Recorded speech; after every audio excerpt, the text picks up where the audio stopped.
मोर परिचय होची ना मोर ना श्रीयुक्त प्रसन्न कुमार दास एवं दांड मुकुंदपुर जो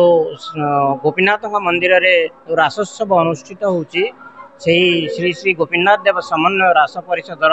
मु होची संपादक। प्रभु श्री श्री गोपीनाथ देव यही पुरी जिलार गोटे संस्कृति संपन्न ग्राम धार्मिक ग्राम दांड मुकुंदपुर रे प्रभु श्री श्री गोपीनाथ देव विजय करिसंती एवं यही गोपीनाथ मंदिर रे 12 मासरे 13 पर्व पालन करा जाउछि। ता मध्यरु कार्तिक मासरे जो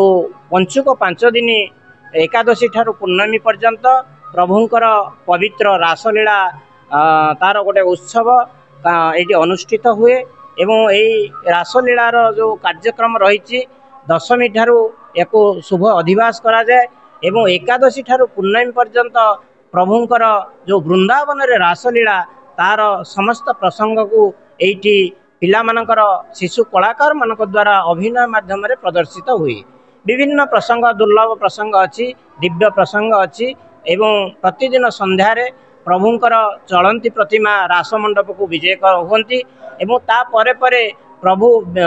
पिला माने शिशु कलाकार माने विभिन्न बेशरे सज्जित होई राधा कृष्ण अष्ट सखी एई मानक बेशरे विभूषित होई रासस्थली को आसंती एवं प्रभुंकर प्रसंग गुड़ी को अति सुंदर अति निखुण भावे यही रासस्थली रे से माने प्रदर्शित करि थांती। या धेरे हजार हजार श्रद्धालु भक्त माने मध्य मंदिर परिसर रे उपस्थित रही एभली एक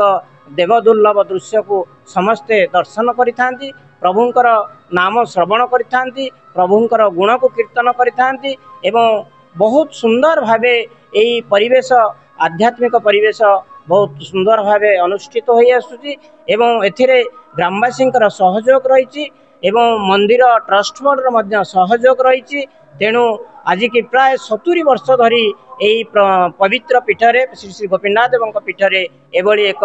देवदुर्लभ कार्यक्रम अनुष्ठित हो पारिथिबारु आमे समस्त निकट में आम रास परिषद कृतज्ञ एवं समस्त को सहयोग रे समस्त प्रेरणा रे समस्त समर्थन रे एभली एक दिव्य भव्य कार्यक्रम अनुष्ठित हो पारिथिबारु पुणी थारे मु समस्त को साधुवाद अर्पण।